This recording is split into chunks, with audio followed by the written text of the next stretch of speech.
Dialogues Transnational Dialogues in Afrolatinidad, Education and Anti-Blackness. And for this final event in this series, I'm really excited to add the School of Education as a partner in collaboration with the Afro-Latin American Afro-Latinx Studies Initiative and the Department of Africana Studies, and our amazing sponsor, the Global Studies Center at the University of Pittsburgh.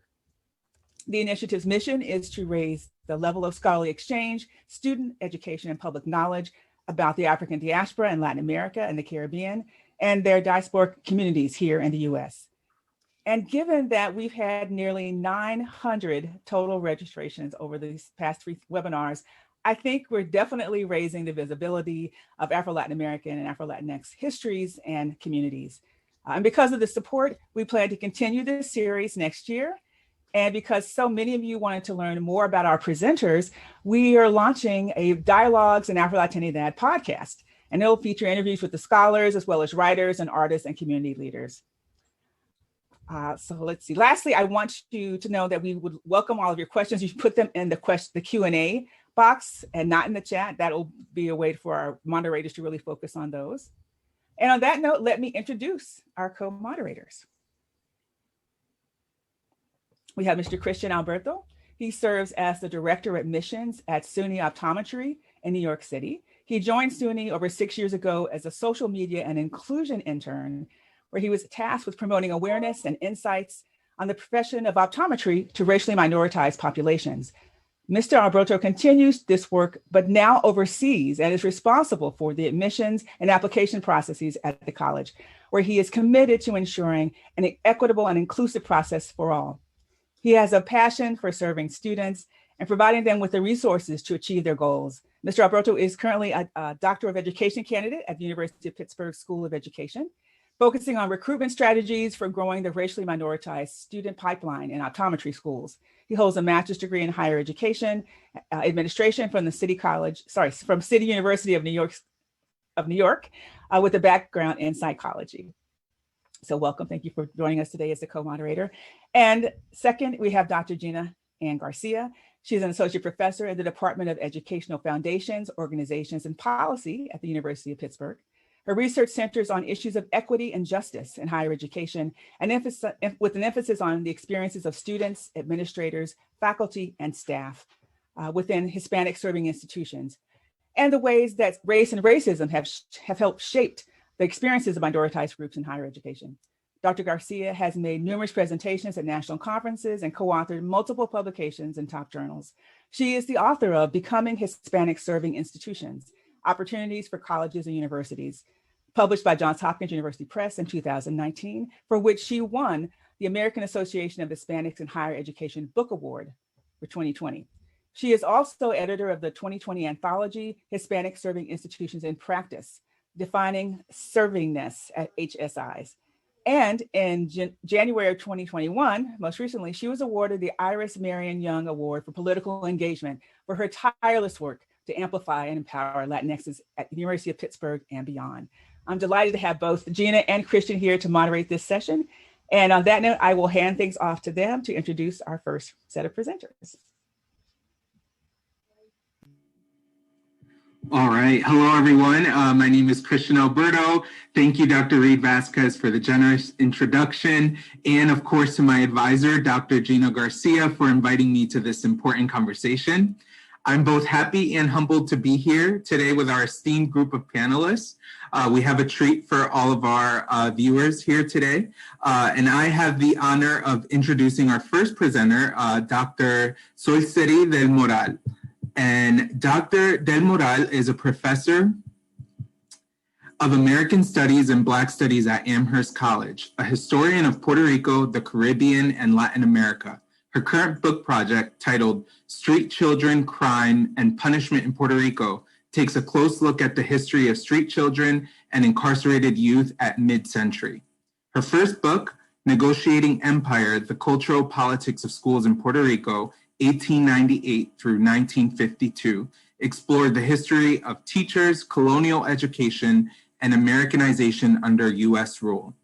On the topic of colonial education, childhood, and race, Dr. Del Moral has also published articles in the Journal of Caribbean History, the Radical History Review, Caribbean Studies, and the New West Indian Guide. The title of her presentation today is Criminalized and Excluded: Black Children and Puerto Rico's Institutions for Minors, 1910 through 1940. And so without further ado, Dr. Del Moral, the stage is yours. Thank you so much, Christian. And thank you for the invitation, Michelle. It's a pleasure to be here with my fellow panelists. So I'm presenting some of the data that I've collected in the preparation for my book on the history of street children and incarcerated youth in Puerto Rico. And I'm going to focus specifically today on the history of children in institutions for minors and correctional institutions. And this is, I'm identifying the patterns from census data from 1910 to 1940.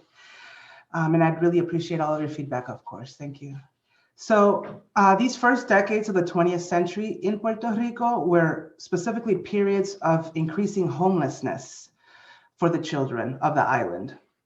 There were two types of institutions that provided shelter for children. There were private social welfare institutions, which included orphanages and asylums, and then there were public state homes. At the other end of the economic spectrum, elite families had the option to board their children in private residential schools. All of these institutions, however, the public and the private institutions for minors, were largely reserved for white children in Puerto Rico. Children of African descent who may have been enumerated as either Black, mulatto, or colored according to the censuses, were either excluded entirely or criminalized and sent to the youth reformatory or adult jails and the island's prison. So I explore these racial and gender patterns because they attest to the unequal experiences of the most vulnerable. The patterns I identify contribute new data to the island's history of racial hierarchies and segregation in the first half of the 20th century. And the census is one way, although limited, to undo mythic nationalist narratives about racial harmony that silence the history of inequality and racialized childhoods experienced by the most defenseless Puerto Ricans.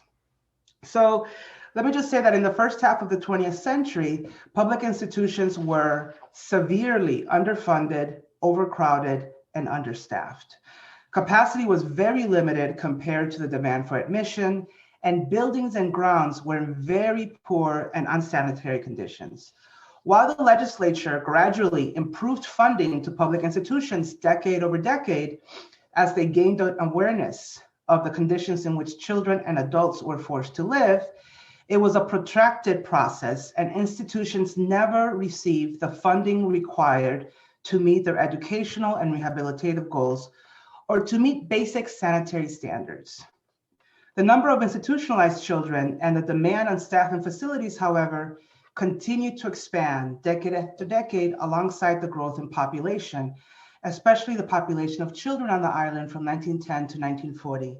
So I'm not gonna offer any tables because it's a short presentation and I don't want it to be too confusing, but I wanna note that the numbers that I'm discussing is a population in 1899 in Puerto Rico of almost 1 million.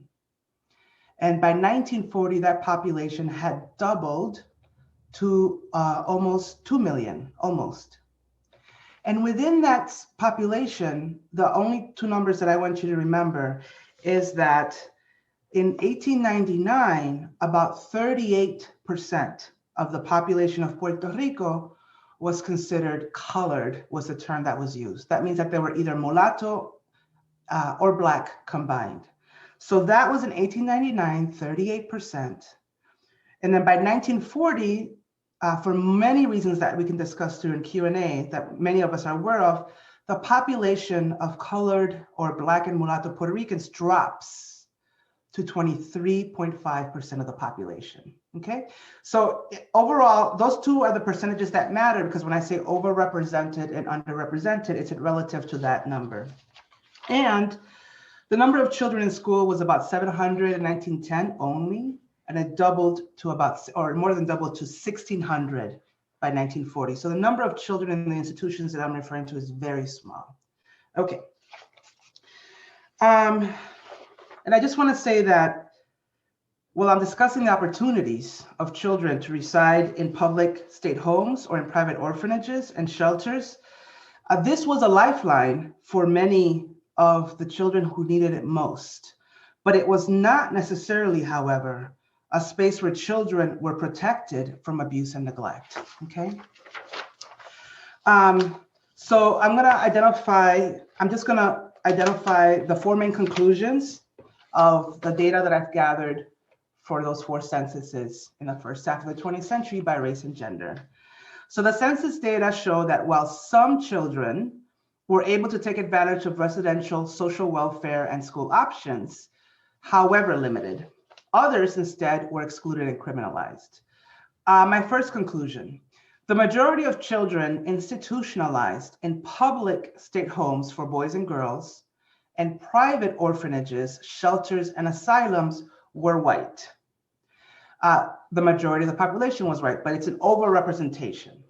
Both genders, both white boys and girls, were almost equally represented in the total number of institutionalized children.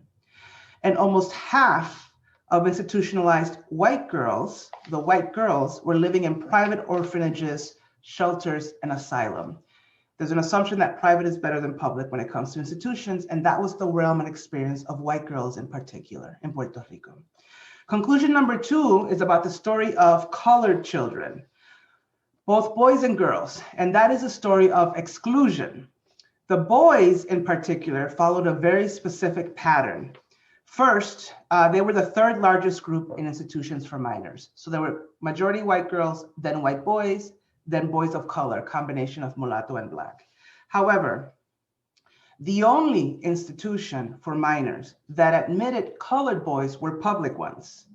Colored boys were completely excluded from private residential colleges or schools, which was likely a reflection of the small number of colored families, I'm saying colored as a census category, colored families who had the means to send their children to private educational institutions. But just as likely, their exclusion reflects the way staff at those schools policed and enforced racial segregation and reproduced white spaces. In addition, correctional schools were the only place, the only public institutions where the absolute number of mulatto and black or colored boys outnumbered whites. And by correctional institutions, I mean the boys' reformatory and Cabo Rojo. In other words, a conclusion from here is that when racial heterogeneity existed in institutions for minors at all, it was limited to penal and corrective institutions. My third conclusion is that while Black boys were excluded from institutions for minors, we can find them in adult correctional institutions. They disappear from institutions for minors because they're actually incarcerated in adult jails. Colored boys represented only 4 to 5% of the children in institutions for minors, okay? Meanwhile, they were the largest absolute number of all institutionalized boys in adult municipal and district jails and the prison. So the fourth conclusion is that while colored boys were excluded and criminalized, colored girls were simply excluded.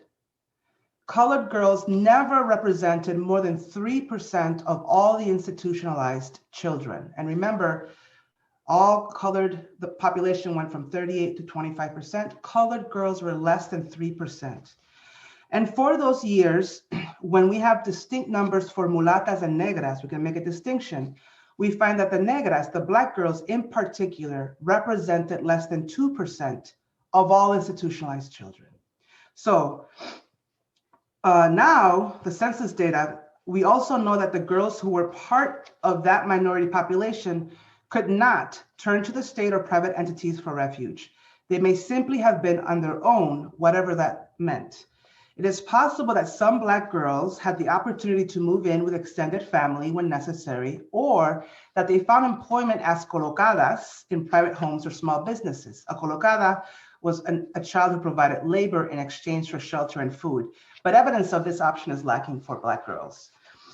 In Puerto Rico, Black girls, I'm almost done here with my 9 minutes. In Puerto Rico, Black girls were almost totally excluded from institutions for minors. Significantly, in comparison, in the United States, Black women child savers, that's a category, founded institutions that specifically served Black girls when they realized they were excluded for other institutions for minors. US Black women organized to protect Black girls as best they could. In Puerto Rico, Black girls could count on no such protection. Rather, the evidence suggests that Black girls were completely abandoned and ignored by both state and society. It seems, therefore, that even in the Jim Crow South, Black girls were better protected than in Puerto Rico in the early 20th century. My final point to sum up is simply that the history of institutionalized children is a history of racial segregation, exclusion, and restricted opportunities. When we consider class in addition to race and gender, we can identify the greatest distinctions between white and colored children. It should come as no surprise that private residential schools, the realm of elite white families, almost exclusively served white students. Nevertheless, it is important to be explicit about this point, to say many of the private schools for white girls were segregated white-only spaces. We might have assumed that the majority of children in public and private social welfare institutions were at the bottom of the class hierarchy in Puerto Rico. It is noteworthy, therefore, that even within the category of poor children, Black boys and girls were severely underrepresented in social welfare institutions. And while the census data suggests that the poor mulatto and Black children of Puerto Rico, the most vulnerable of the poor, were also the most likely to be excluded from institutions, I want to emphasize that Black boys specifically were also egregiously the most likely to be criminalized and incarcerated with adults in municipal and district jails and the prison. Those are my 9 minutes. Thank you. Thank you very much. I'll clap so that we know everybody's clapping out there in Zoom world. I'll make sure we can hear. We are going to go ahead and lead into the second presentation. Let me scroll down. We are going to hear next from Dr. Maria Sares, an associate professor at the University of the Afro-Brazilian Integration. She has teaching and research experience in Afro-Brazilian culture, race relations in Brazil, Black women's thought, performance studies, and cultural studies. She has published articles and book chapters in English and Portuguese, including Look, Blackness in Brazil, Disrupting the Grotesquerie of Racial Stereotyping in Brazilian Popular Culture, Black Thoughts, Presenting the Intellectual Lineages of the African or Black Diaspora, and On the Colonial Past of Anthropology, Teaching Race and Coloniality in the Global South. Her current research focuses on the role that higher education institutions, such as the University of the Afro-Brazilian Integration, has as potential bridges between Brazil and Africa in relation to international agreements in the field of education and in relation to the decolonization of the academic curriculum. The title of her presentation is The Brazilian Educational System and Its Pedagogical Practices as Instruments of Anti-Blackness. Hi, everyone. It's a pleasure to be here. Thank you for the invitation. So the work I'm presenting here is a result of some dialogues and reflections I have been having with some colleagues, other Black professors, and also from my own experience in basic education, in all levels of public education, basic education, middle school, and also in higher education. I will start saying that from the late 90s to the 1950s, education was understood as a realm of public health in Brazil. the scientific, moral, and legal concern with race, racial mixing, and eugenics started in the middle 1850s and persisted during until the first half of the 20th century, at least in the official documents, and had oriented projects for national education, aimed to discipline and to contain a population considered uncivilized. Between 1890s and 96, the work of the physician, psychiatrist, and ethnographer Nina Rodrigues in Salvador, Bahia, reinforced the idea of an innate inferiority of certain races, especially the Black race. The physician, politician, and university president Eufrânio Peixoto, following the thoughts of Nina Rodrigues, for example, used his expertise on medicine to invest in the study of the relationship between the races, the climate, and the degeneration in the tropics. He occupied the direction of the Department of Education in Salvador, the city of the biggest concentration of Black population. Peixoto believed that some individuals were genetically prone to crime, and he projected a wide educational reform. Which reflected his belief that racial degeneration could be reversed through scientific improvements in health and education. The military regime lasts from 1964 to 1984. During this period, Brazil opened up to international capital and aligned with the US in the fight against communism and socialism. The USA was an initiative carried out from the 96 to the middle 97s. The initiative provided grants for teachers, and I'm specifically the Northeast region, understood as a region with a great potential for rebellion and for adhesion to communist ideas.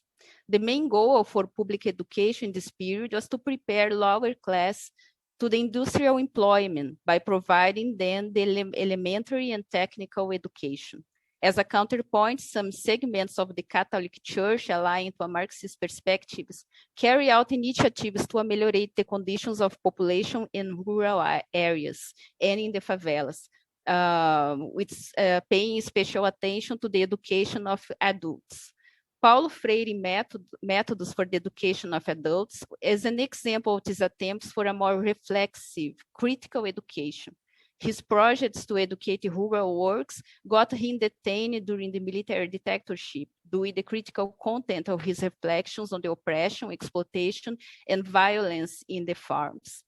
From the late 98s to the early 2000s, other social forces, such as the Black movement created in the late 97s, intellectuals aligned with the left and critical perspectives, and some other political forces pressured for changes, forcing educators, legislators, and social scientists to finally start to pay attention to racial inequalities in the area of education. To be clear, Black people in Brazil have always been aware of their exclusion, and along the time, different ways to resist exclusion, to pursue freedom, or to simply stay alive were created by Black Brazilian communities, as, for example, the quilombos, the rebellions, the Black Catholic churches, the candomblé houses, the capoeira. All those elements and structures are spaces of learning and of resistance. But in terms of climbing for formal education and for the ending of racial discrimination in the educational system, we can point out some examples here. After the 2001 Conference Against Racism, Xenophobia, and All Forms of Discrimination in Durban, the Brazilian state, as a signatory of the Threat to End Racial Discrimination, developed some initiatives that were already being proposed by the Black movement itself. One of those initiatives was the creation of CEPIR, Secretariat for the Promotion of Racial Equality Policies, which becomes a ministry in 2005 and was extinguished in the past 4 years. Another initiative was the creation of the law 10,639, 11,645, turning mandatory the teaching of Afro-Brazilian, indigenous, and African history in culture. These laws are the results of the Black and Native populations' process of mobilization, pressuring for changes in the national projects for education, understanding that the education as a public good must be assured to everybody, must reflect the reality of the Brazilian population, and must take into consideration the diversity of historical and cultural perspectives.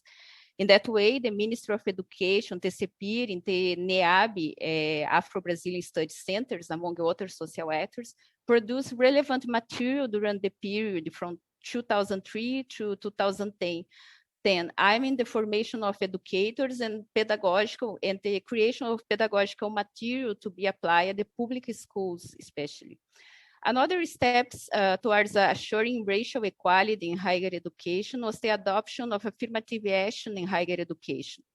Starting in 2005 and ruling mandatory in 2012. The affirmative action in the increase in the number of universities and colleges and the expansionist projects carried out between 2005 to 2014, which this project of expansion of colleges, I'm to bring colleges and universities to the rural areas of Brazil, as is the case of the institution where I work in, the Unilab.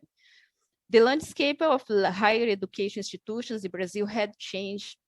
By 1991, only around 8% of Brazilians have finished or attending college, with an estimated rate of 1.7% of Blacks and 5.8% of whites.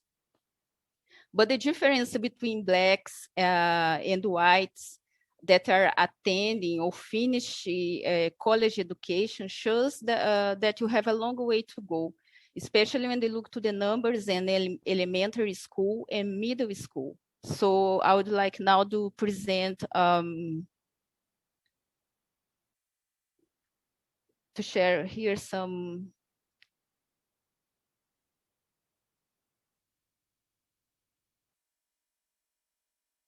Okay. Let me see.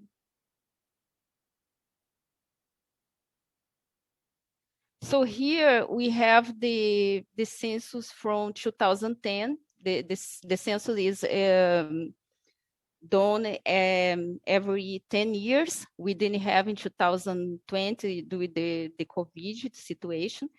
But 2010, we have this total population here, divided between men and women, and divided between the ethnic racial groups, Asian, Black, mixed, that would be the categoria pardo, or it's called pardo in Brazil.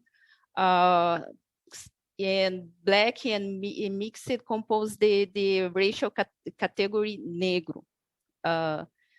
Native Brazilians, the indigenous population, and white population. So this is the distribution by ethnic racial groups. And here we have the literacy rates by region. So here we note a difference in terms of rates of literacy among Blacks, Asian, mixed, and native and white population. And you can note that the indigenous groups and the Black groups are the one with the less percentage or lower rates of literacy in all the region, all Brazilian regions. Considering also that the Northeast region has the lowest rates of literacy, and is also the region with the most concentration of Black populations.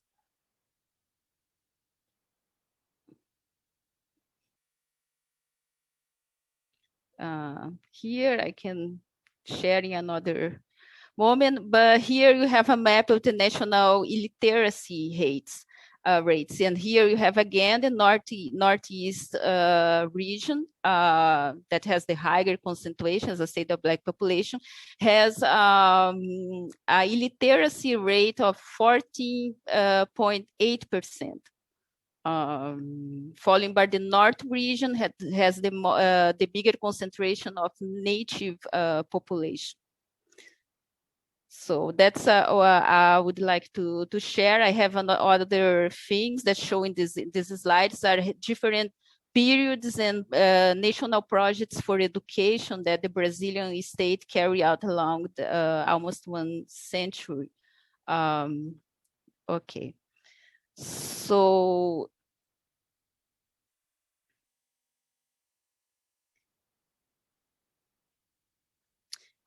we can say that thinking about what keeps the Black kids and Black youth away from school and with the higher rates of illiteracy in less school years of than the white and Asian group. We could say that Black kids are targeted by the educational system, by teachers, by school principals, and the general staff. Several studies have demonstrated that they are seen as violent, non-smart, liars, unmanageable. On one hand, the punishment for infractions are more severe towards Black children. On the other hand, everyday cases of racial slurs and discriminatory practices directed towards Black children go unreported by teachers and the school staff that don't pay attention, don't consider relevant. Many times, learning problems such as dyslexia, attention deficit, or even health conditions such as hearing or vision impairments are not noticed and fail to be treated, meaning that the Black kids with learning difficulties are criminalized and pushed out of the school even before having their health conditions checked. Regarding the steps taken in the direction of bringing pedagogical material, focusing in African and Afro-Brazilian history and cultures, we can say that it's scandalous that only in 2003, something like this type of material, something like a law making mandatory the teaching of Afro-Brazilian and African history culture being created in a country as Brazil. The almost total disregard for historical perspectives other than the Eurocentric perspective demonstrate how much the continuity of a colonial logics is the predominant paradigm in Brazilian educational system. As Marcelo Paixão states, the history of Black people in Brazilian curriculum starts with slavery, and Black people appear in the history books only until the end of slavery, meaning the history of Black people starts and ends with slavery in the Brazilian educational paradigm. Considering a past of slavery and racial subjugation, as well as the fragility of democratic institutions and its tendency to adopt totalitarian regime, as you are living in the current moments, we can say that the present political moment poses a great threat to the freedom of expression, plurality of thought, critical teaching, and the discussion of crucial matters such as racial inequality, gender, sexuality, reproductive health, sexual education, or police brutality. We have heard many cases of educators, activists being vigorously attacked on media and official government channels. Following the same fascist, anti-democratic tendencies of the current government, the social policies created to ameliorate racial inequality are well under attack. Just 2 weeks ago, in an opening ceremony at Unilab, a higher education institution that was created during the Lula government, aiming to promote the educational exchange between Brazil and Portuguese-speaking African countries, we heard the Minister of Education repeating the slogans of the racial democracy narrative. We're all brothers, Brazil is a miscegenate country, and finally, we will not allow a few people to create a racial struggle that never existed among us. So in this political moment, this very critical institution, this institution created to be a bridge between Brazil and its African heritage and African countries. We have a government representative denying all the plight against racism and racial inequalities. So I finish here this presentation, and we can discuss more in deep in the Q&A. Thank you. Thank you very much for that presentation. Let me remind the attendees that you can ask questions in the Q&A, because we will have a conversation. We want to think about everything that's being presented. We've already learned a lot from just the two presentations, so thank you. The next presentation, we will hear from Dr. Amalia Dace, who is an Afro-Cuban American scholar who recently heard she has received tenure and been promoted to associate professor in the higher education division at the University of Pennsylvania. It's effective July 1st, so don't tell anybody. Dr. Dace's major research areas are post-colonial geographic context of higher education, Afro-Latina, Latino, Latinx studies, community and student resistance, and the college access experiences of African diasporic students and communities. She's the lead editor of Rise Up, Activism as Education, and her most recent article is titled Ferguson's Black Radical Imagination and the Cyborgs of Community Student Resistance. Dr. Dace was named a 2020 National Academy of Education Spencer Foundation postdoctoral fellow for her project, Mapping Public Housing and Urban Higher Education Accessibility and Enrollment in Philadelphia. In 2019, she completed Rockefeller Institute's Richard P. Nathan Public Policy Fellowship, where she conducted research on racial, transit, and economic factors inhibiting access to local post-secondary education in the Finger Lakes region of upstate New York. The title of her presentation is Cartografías Negras, College Proximity and Philadelphia's Black Latinxes.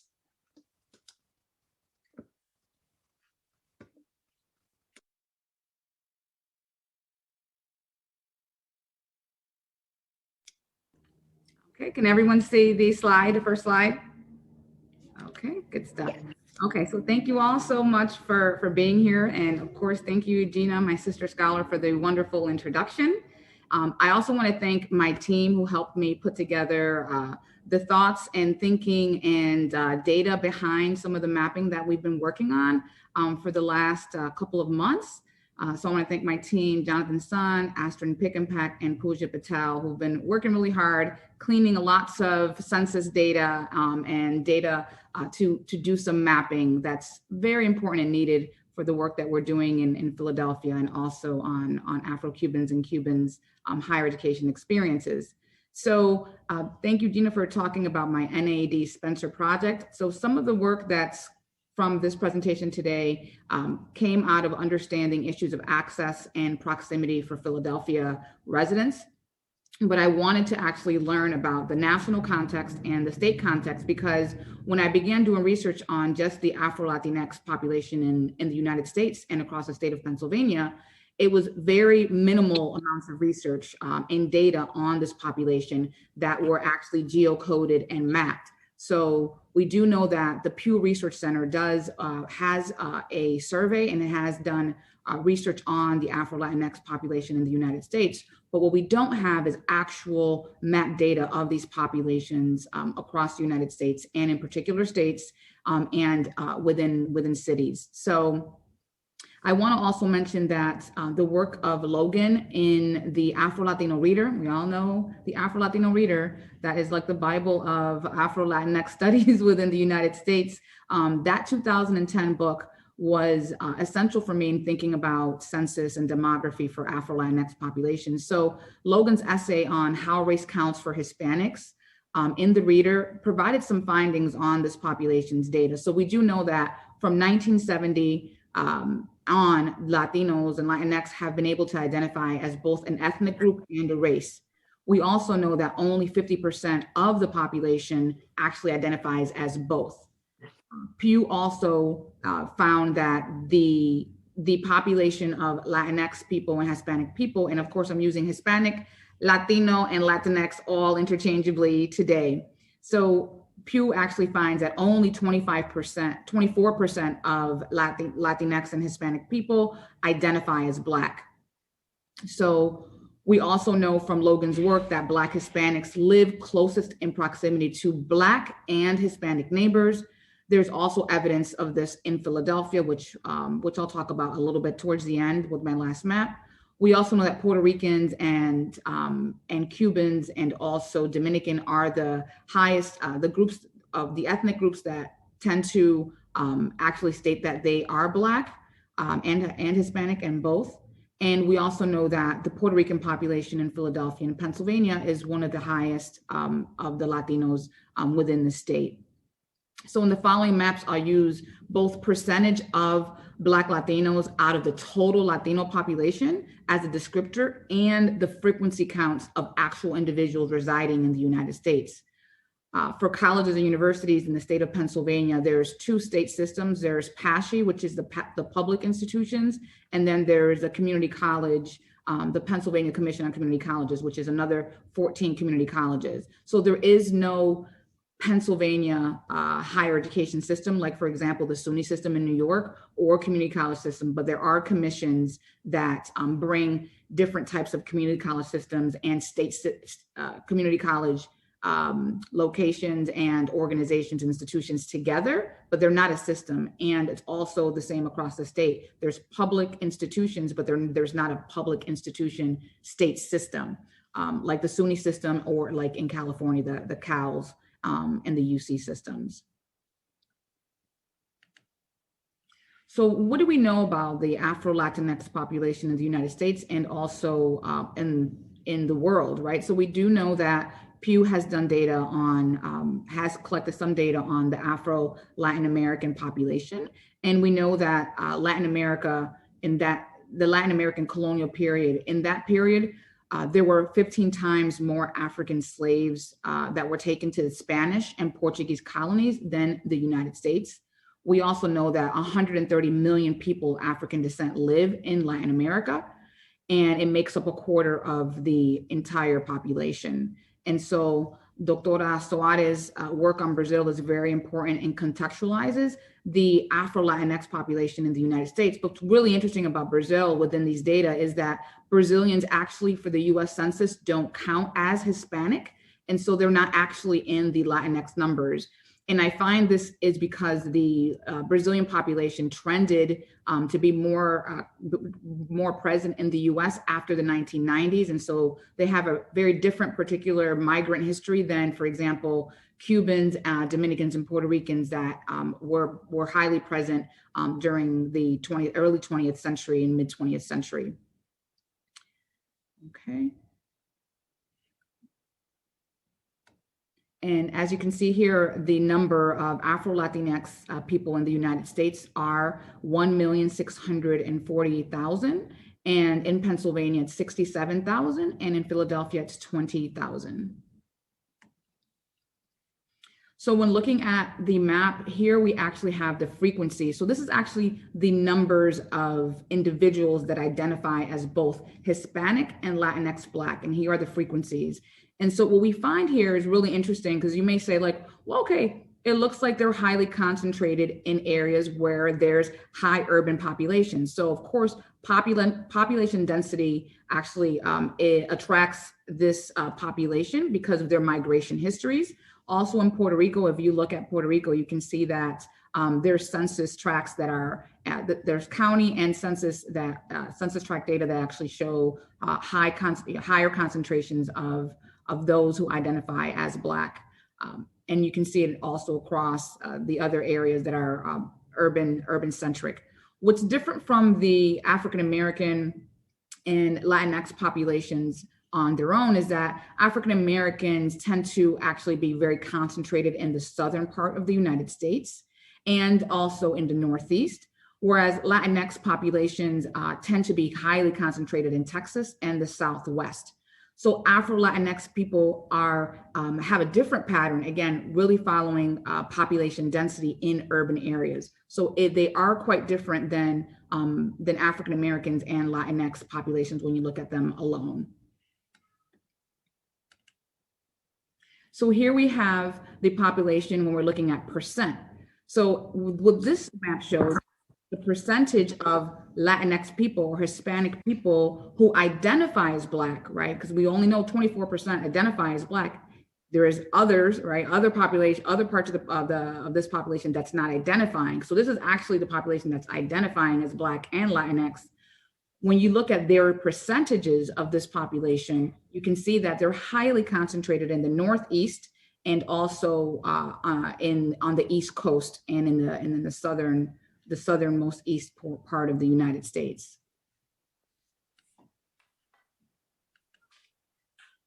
So when we're looking at the state of Pennsylvania, and you're looking at the, following the same map as before, looking at the percentage of the population. So the percentage of Latinx population that identifies as Black. What we have here in these red areas are this part of the state. So these counties / areas actually have between 7.4 to 10% of their population identifies as Black Latinos. And so what's interesting about these areas is that these areas have a lower population density than, for example, the next map I'm going to show you when we look at frequency counts. Here you also see in the red dots the locations of colleges and universities across Pennsylvania. So you can see that there's high clustering of these of institutions of higher education in urban areas, but yet when we're looking at the population, the percent of the population that identifies as Black Latinx people, we can see rural areas and lower areas that have less amounts of colleges and universities in proximity. And another version of this work, we're going to actually look at the types of institutions within these rural / less population dense areas of Pennsylvania that have highest populations of Black Latinos. So now looking just at frequency count, when you look just at frequency count of the number of individuals that identify as both Hispanic, Latinx, and Black, what you find is these counties here. So of course, Philly is one of them, and we're going to go into that section real quick. And then actually other counties that have 6,500 Black Hispanic people in the state are present in these areas. Again, closer to population areas with high population density. And I know I'm at 10 minutes, so I'm going to go fast. So the last map here is the map of Philadelphia. And we see in Philadelphia that the northern part of Philadelphia is where we have highest concentrations of Philadelphians who are both Latinx and Black. And so here we have the colleges and universities, we have for-profits and non-for-profits. Some of my earlier work looking at what types of education institutions are closest to Latinx communities finds that Latinas who actually live in these neighborhoods, when they apply to college, when they're thinking about college and when they're thinking about, when they're going through what their aspirations are for college from 9th to 12th grade, what it shows is that Latinas who live in neighborhoods such as this one, for example, in 9th grade, they tend to identify more with wanting to go to a 4-year school, but when it comes to their senior year and junior year, they end up wanting to go to for-profit schools or schools that are closest in proximity. And so the two universities or nonprofits that are closest in proximity are Aspira and Esperanza. And although they're nonprofit, they're not part of the Carnegie classification system. And so there weren't even an IPEDS data. We actually had to manipulate the data and actually put manually in Esperanza and Aspira based off of Google Maps because it wasn't a part of the IPEDS data. This section here is actually the study area for my Philadelphia housing project, where I'm actually looking at public housing access for residents who live in Fairhill. And as you can see, it's the area that has the highest concentrations of Afro-Latinos in Philadelphia. Okay, for time purposes, I'm going to end the presentation. Thank you so much. I look forward to your questions after in the Q&A. Ciao.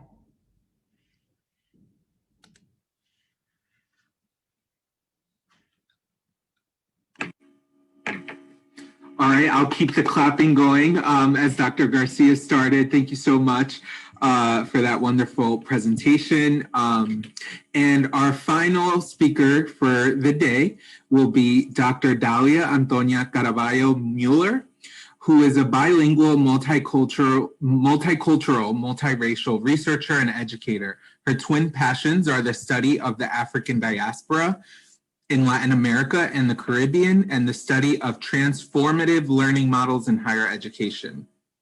The through line that connects her historical work and her work in education is the concept of impossibility.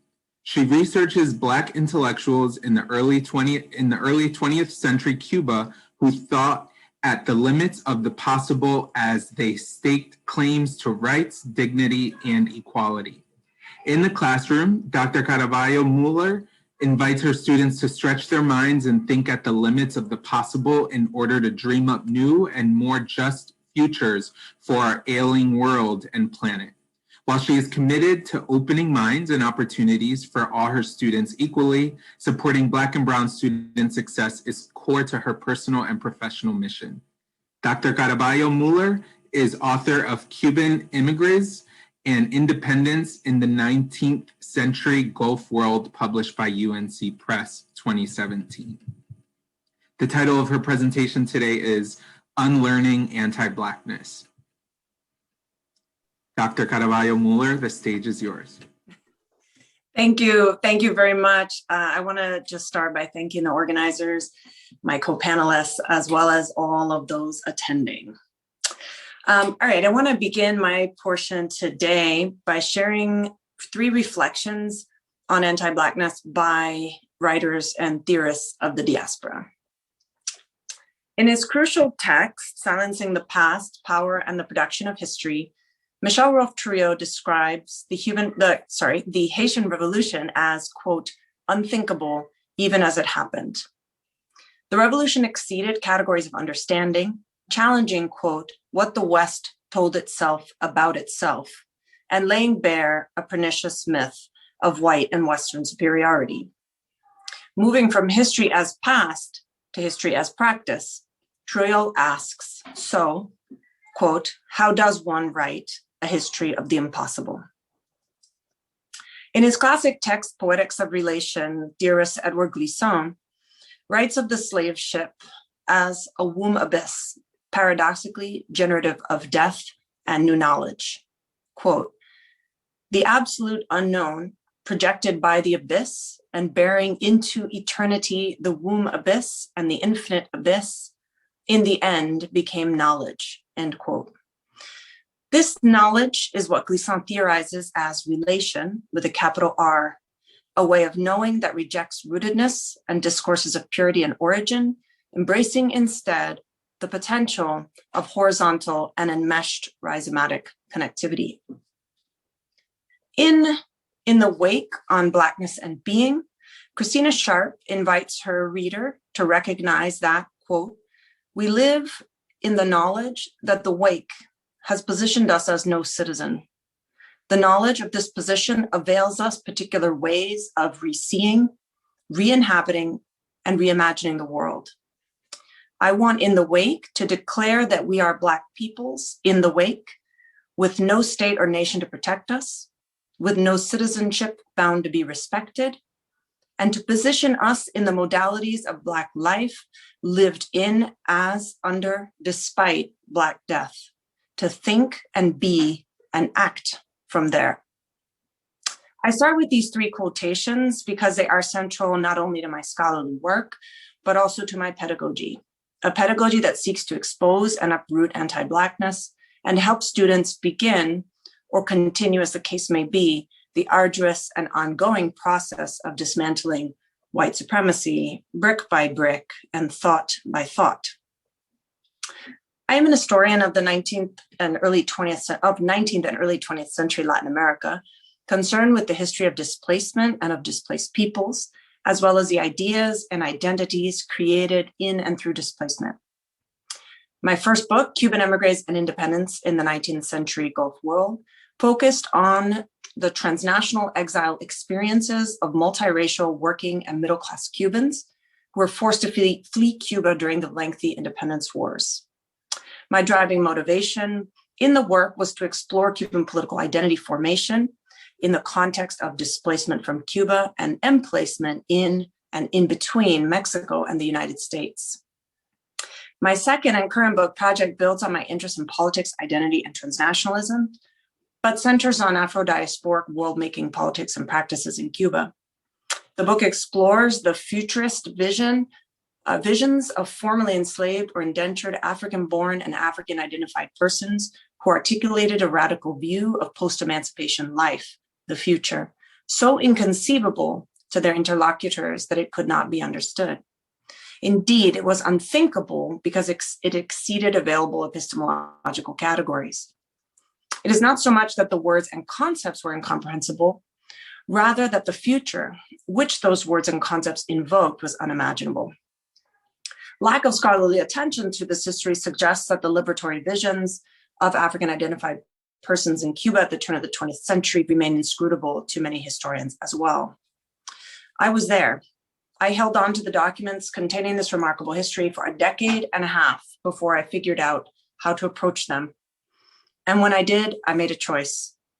Rather than reinscribe archival and historiographical violence by amplifying silence through neglect, I chose to listen to Glissant as his work urged me to recognize the possibilities inherent in epistemologies born of death and despair.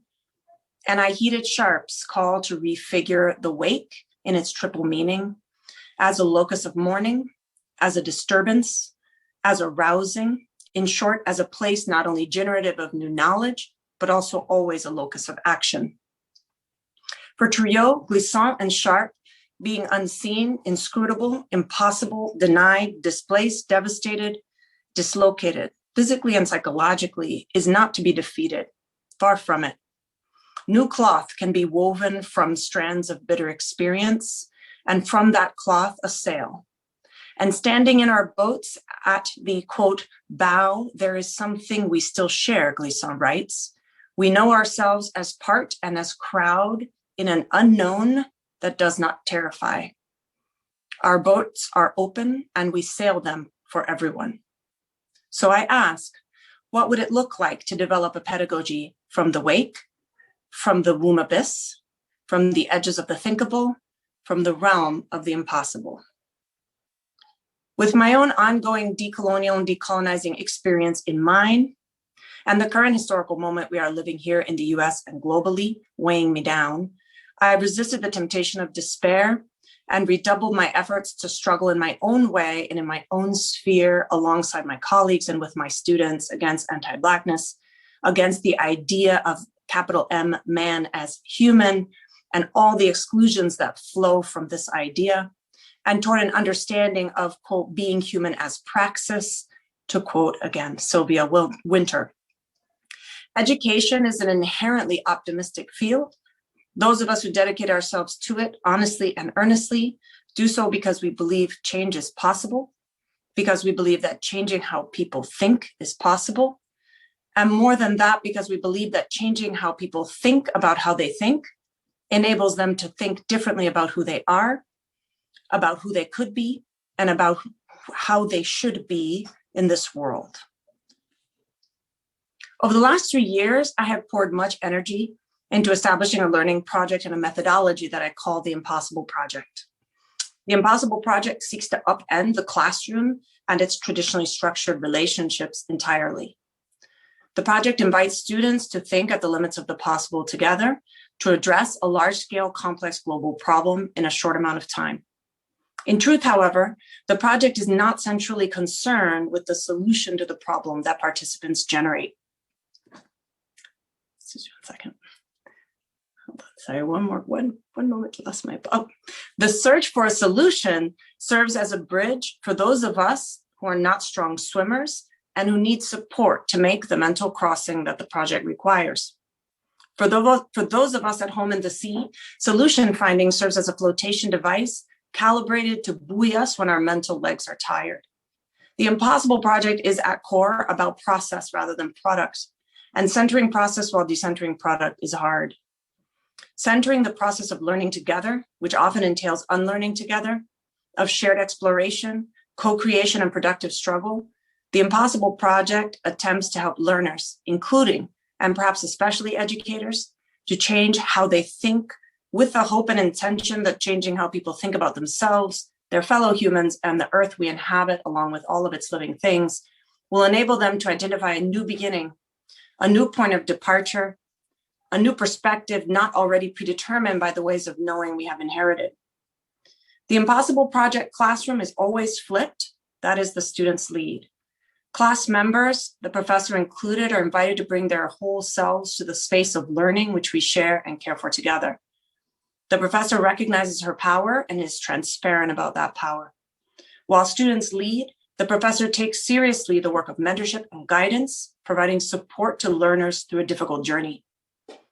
The Impossible Project is grounded in theories drawn from the African diaspora and its thinkers, and it instantiates the potential that those theories have, not just for liberating Black people, but all people. As such, and in so doing, it centers not just Black life, but Black thought, Black critique, and Black futurisms, making the bold statement that the solutions we seek and the futures that those solutions might bring into being can only be made available to us if we open our minds beyond what we thought possible. The Impossible Project is a way-finding tool intentionally crafted to support our collective struggle to move toward a better world together. Thank you very much.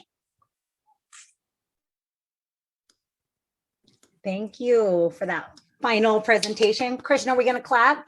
Yeah, We'll let's clap go for ahead. everybody, for all the panelists. Thank you. Those presentations were really powerful and informative.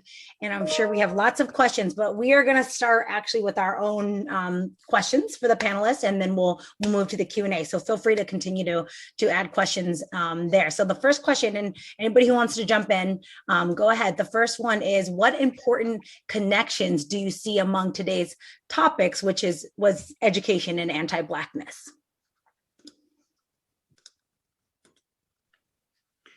I would say that the transnational relationship between the topics, right? The fact that we're talking about Puerto Rico, we're talking about Brazil, Cuba, and the United States, and the relationship between the colonial periods within these countries, and also those kind of relationships as causal to the relationship of African Americans and the diaspora in the United States.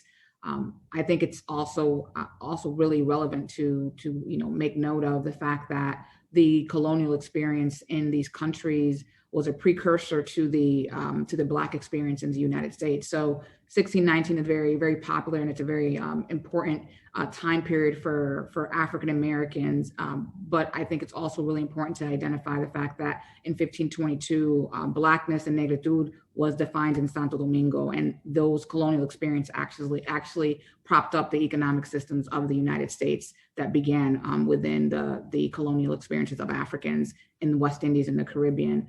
So yeah, it's the transnational relationship between these topics that I think are really important, and that we should be thinking about as educators within the work that I do in higher education, but also within K-12, because the ancestors of these folks are here and are living among us, and we need to validate the experiences and also be aware of the experiences.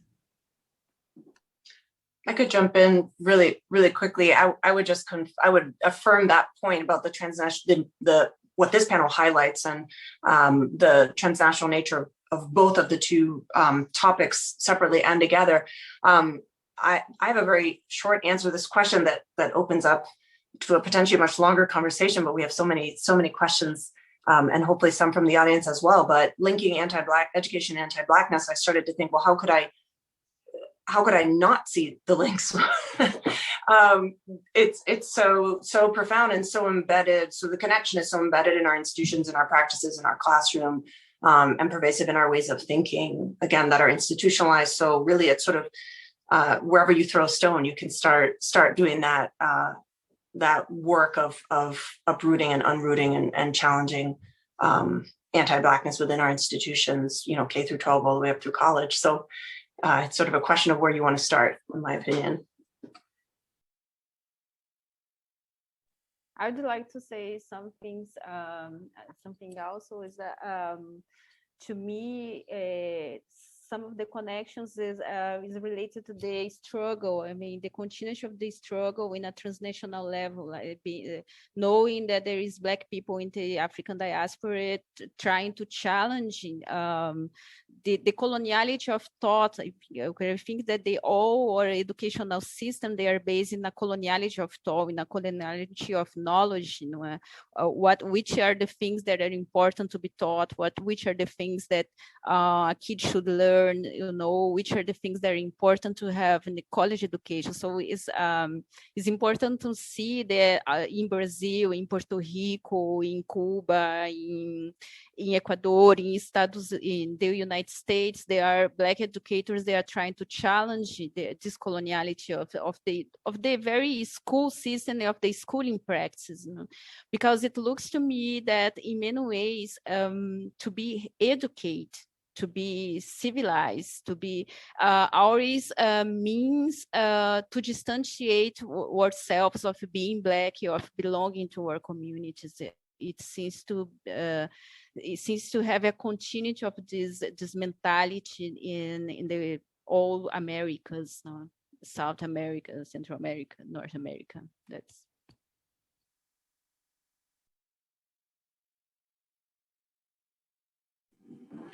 All right, great. Thank you all for that. And it seems like you're all talking about the transnational relation between, Afrolatinidad and, here in the US. And to that point, we have a question that came in, and it's asking, how can we help our colleagues see that African American studies and Afro-Latin, Latinx studies are not in competition with each other, but complementary, and actually help deepen each area? So I can jump in. I would just say, for any colleague or any person or any thinking that puts these two groups in competition with each other, that's the colonial way of thinking, right? To actually create the binary of saying, well, there may be a competition or there is a competition. That's colonial thinking to create that binary. The reality is, as we've shown, that there is a transnational and diasporic, experience that cuts across geography, right? It cuts across geography. It cuts across these borders that highly impact the quality of life of people of African descent, whether they're in the United States, whether they're in Cuba, whether they're in Nicaragua, whether they're in Mexico. And that is the focus. And African American studies are a part of that conversation, right? We cannot have a terror-centric view of the United States. We have to put it in conversation with the rest of the diaspora. It is part of the diaspora.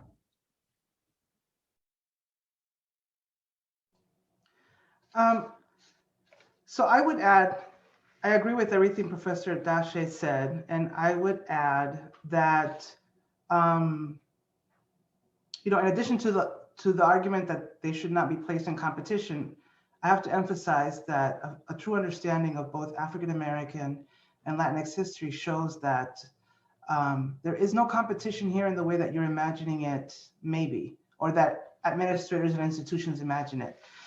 A historical study of the African American community in the US has to incorporate an understanding of diaspora and migration and the role of Caribbean peoples from English, Spanish, and French-speaking communities to the United States, who have been incorporated through different generations into what we refer to as the African American community. But Latinx descendant peoples are very much part of that US-based identity. At the same time, in the US, as again, the presentations showed today to a certain extent, those who identify as Latinx may or may not recognize their African heritage and may even deny it, but it's still something that is part of that community's history. So this is not a competition. This is rather a lack of an understanding of the history of both African American and Latinx communities in the US. And through the teaching of introductory courses on Afro-Latin America and US Afro-Latinx studies, we as scholars need to be clear about reassessing both of those categories that are traditionally placed in opposition to each other and recognize how much those of us who identify, for example, as Afro-Latinx, demand a reevaluation of both. And so I feel very lucky that I am a professor in a Black Studies department and in an American Studies department, because my colleagues, this is an institutional arrangement. My colleagues in Black Studies recognize that some of us Black people are also of Latinx descent or Latin American descent. But at the same time, my American Studies colleagues recognize that we're part of the Black community and comparative race and ethnic studies in the US. So we have to, we need a broader historical understanding of the categories that we're reproducing today, and whether or not we choose to narrow them and make them competitive or more inclusive and historically informed. I would agree with everything that has been said already, absolutely. And I guess maybe an answer to this person who's asking the question and thinking about what they might say to their colleagues, I would say follow the research and the scholarship. There's we can build a reading list, build a syllabus for those colleagues, because there's so much great work that's being done that's breaking down this artificial barrier that that we're sort of reifying, looking at, as we said, so not only what's been referred to here in terms of histories of migration and diaspora that are, well over 100 years old in this country, people crossing back and forth, but also, Afro-Latinx folks coming and being here in the United States for over 100 years, but also African Americans who traveled to, interacted with, engaged with, resettled in, various points in the Caribbean and beyond, and reflected on race and on the experience of Blackness transnationally, right? So that is part of a history that's being really expertly excavated by so many folks. So I think that would be my best approach.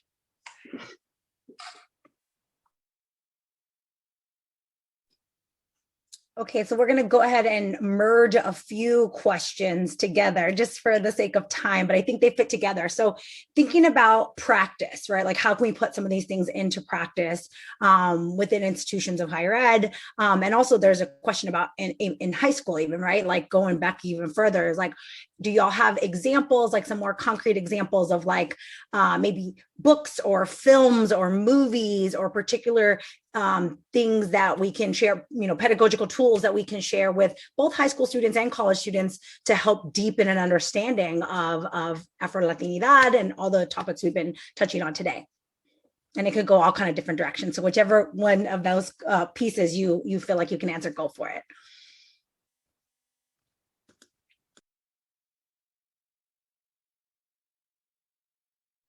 Can I, having this experience here in this very particular university, such as Unilab, where half of your student population coming from African countries, Angola, Guinea-Bissau, Mozambique, we are having a better opportunity also to be more aware of the intellectual production of other professors, of other theories from the African continent. And also, so talking about the particular experience of Unilab and other universities in Brazil, such as University of ABC in São Paulo, University da Bahia here in Salvador, UFRB also in the Bahia state, we are having more professors committed to bring different voices. I mean, the voices of intellectuals of the African diaspora, the voices of intellectuals from the African continent, and building new curriculum. So I think one key point is to think about the curriculum, especially in college programs that are forming professors or forming teachers.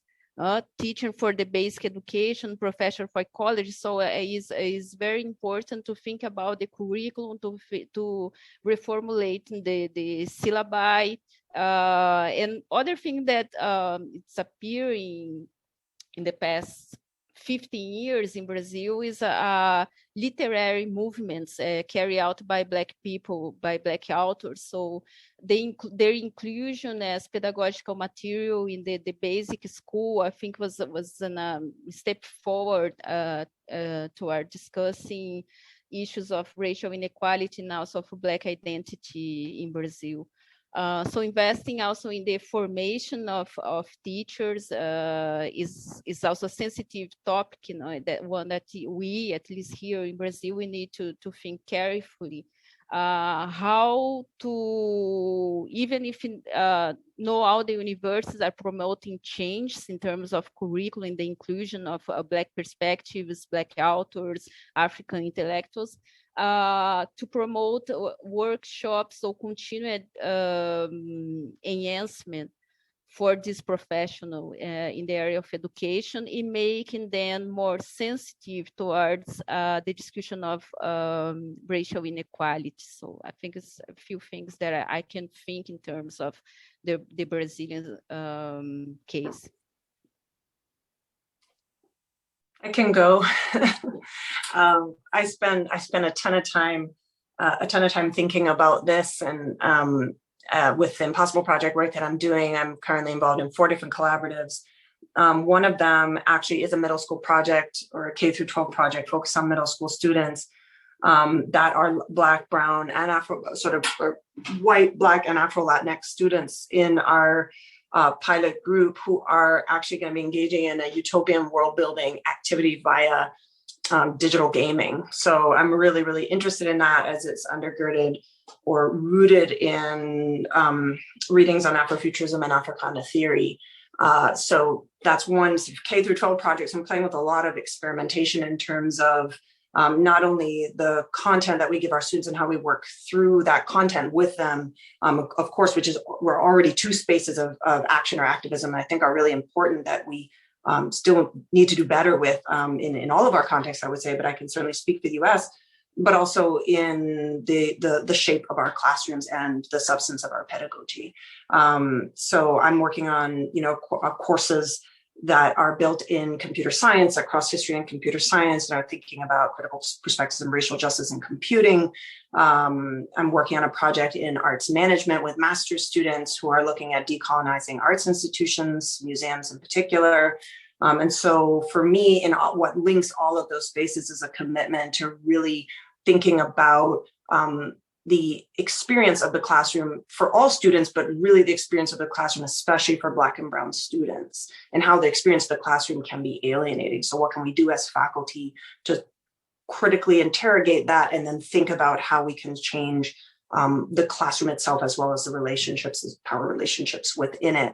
I think that's a space that we really, really need that we can do tremendous work in the university to support our Black and Brown students, their recruitment, their retention, and their success. And we are, I'm sure everybody on this call would agree, failing in those from a database perspective. So there's a lot of space and a lot of work to do there. And so I consider my success if I have, a small seminar of 20 students, and the 3 Black students and 2 Afro-Latinx students in my class don't drop my class. That to me is a marker of success. I think I don't know if others can share that experience, but for me, the experience of students opting out of the education experience, of the educational experience, is striking. It's striking, and it's something that especially impacts Afro-Latinx students in our institutions, in my experience. Can I just jump in for a second? I know I'm not officially on the panel, but I do want to say that I created a Afro-Latinx is in the US course about a year and a half ago, and it has remained consistently full with a cross section of students who see kind of what's happening out in the world, and seeing the term and trying to figure out what does this mean, and grappling with all these issues of identity and histories. And it has just been amazing. I think, I don't know if they're thinking, oh, some people will say, oh, my class, it fits with my class schedule, but it has really been amazing to see kind of the hunger that they have for this information. They know it's important. They know it's critical, and they're trying to find ways, searching actively for ways to incorporate that information into their world, into their perspective, and asking family and friends about this, that, and the other that they know, especially for families who are from the Caribbean and Latin America. I mean, it has been amazing. I'm trying to figure out a way to maintain that momentum that is suddenly, I don't want it to drop out. So I'm encouraged, and I'm hoping we can all kind of work on some collaborations to continue this kind of work. So thank you for that. So I can add to this question, unless we're running out of time and we want to move forward. So either way, you just let me know. We have a few moments. You can add to this. Like another minute or 2, yeah. Okay. So I wanted to respond to what I understood to be the question of how do we as scholars learn more about this and have access to materials, et cetera, for teaching in high school and college. And so I'm just going to rattle off a couple titles and say, email me with more questions, please, for the full citation.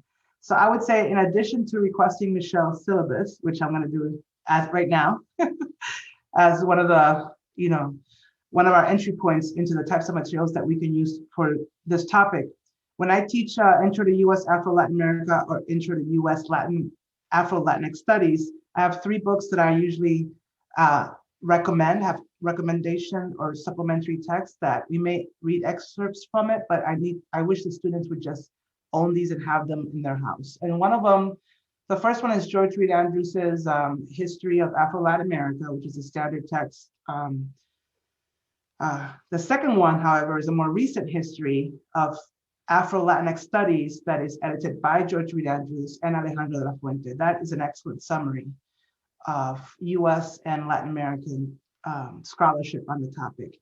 And the third one is, there it is, thank you. That's the one I just mentioned. And the third one was also mentioned during our talk, which is The Afro-Latinx Reader by Juan Flores and Miriam Jimenez. Those are like the 3 core texts that I turn to. But at the high school level, regarding education, I would turn first to the Center for Puerto Rican Studies. Their research library is incredible for educators, and that matters to Afro-Latinx studies in terms of who founded Aspira and what was their goal, who was Pura Belpré in New York City as a librarian, who was Rafael Cordero and his sister and what that meant for Puerto Rican education. All of these types of questions, I would go to Centro for that. And the final resource is social media, which I'm the least qualified and most inept at. But for me, as I want to learn more about what's happening, for example, in the US or Puerto Rico or in Latin America, Black women and Black feminists and new social organizations are they don't go through university process to make known their agendas. They post to social media their speakers, their agendas, their policies, their visions, their protests. And so the most recent social movements that are organized by Black feminists in particular in the US and Latin America are accessible via social media. But there I can't give you more resources because I know very little about it. I don't manage that well. So I just wanted to mention that. Great, thank you so much. And I guess for sake of time, we'll move on to our last question for the day. And we'll move from practice to policy. You all have talked about how our challenges that we faced are very much systematized, institutionalized, and they demand policy responses. Bringing in from a lot of the different questions that have been coming in, there's a lot of interest around counting our populations accurately, and of course, how that would inform policy. Yeah, if each of you can share maybe what specific responses you would put at the top of your list for policy reform or responses.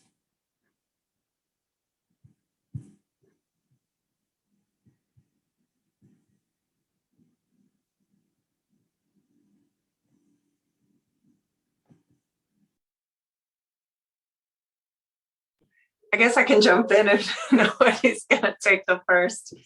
Yeah, I guess I'm thinking, most of my work, both my research work and my pedagogical work's at the university level. So I guess I'll speak to that.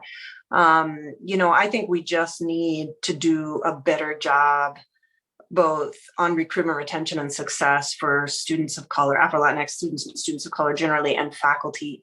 I think it is absolutely indispensable because, of course, and although it maybe should not be this way, right? Our faculty of color are the students, are the individuals who are doing the lion's share of the heavy lifting in terms of mentoring and supporting our students of color in the institution and helping them stay in the fight. And so I think, our institutions have to make that commitment, and it's just not happening fast enough. It's not consistent enough. It's not robust enough. So I think we need to intensively deepen our DEI work. So it's a shout out to our chief diversity officers and so forth, right? I mean, we really need to deepen that work on so many levels, but I would say recruitment, retention, and success of faculty and students of color at our institutions. And then I would say an institutional commitment to unearthing and confronting anti-Blackness and white supremacy as it manifests in our institutions. And our students are ready to lead that charge. So, in my opinion, it's about helping and supporting them and coming together as communities and institutions really, again, deeply dedicated to this work. And it's pretty easy to see when we're not and our students call foul. So, you know, I think we need to really listen, and we need to start there, at least those of us that are at the university. Oh, wait, and sorry, this came as a rise of the panel, and, you know, just for building and sustaining those transnational links, the kind of work that this panel already opens up to, right? Making sure that we are not just recognizing the sort of deep transnational histories and shared histories, but that we're actually building that awareness into our practice and building those connections that take us out of our own localized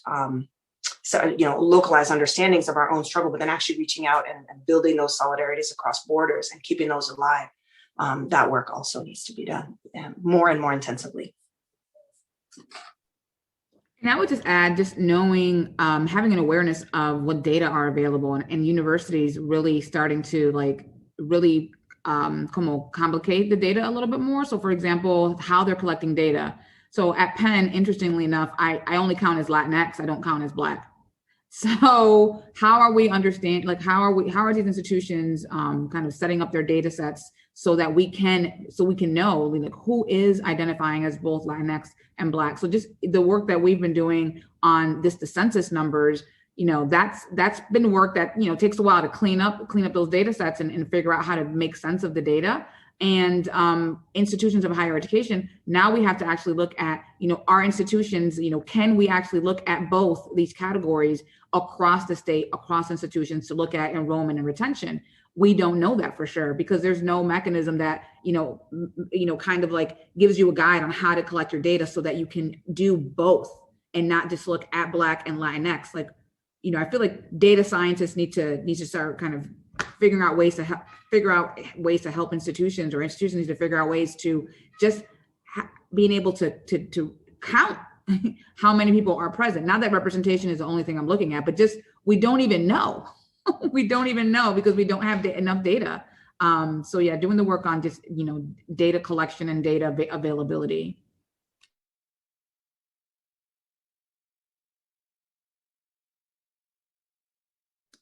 In thinking about time, I'm going to turn it over to Dr. Reid-Vazquez to close us out. Thank you all. This was an amazing conversation. Lots of great stuff going on in the chat as far as like thanking you all. So make sure you read it. Yes, absolutely. I want to thank our panelists and the moderators and the audience. This was a fantastic discussion. I always want to just continue, but I want to be respectful of everyone's time. I want to let you know that this recording will be available in about 2 weeks or so. So check Pitt Global Studies Center website for that. Also, if you notice, I've been dropping in very conspicuously this link to the webinar survey. We'd love to get your feedback. We want to do more of these. And so we'd love to get your ideas about suggestions about what things to focus on for the future. And lastly, we do plan to launch this Dialogues and Afro-Latinidad podcast next month, fingers crossed. And we'll have details about that on, you'll get details about that through our websites, through social media, and through email. So again, thank you to everyone. I hope you enjoy the rest of your day and have a great weekend. And thank you for joining us for Transnational Dialogues and Afro-Latinidad.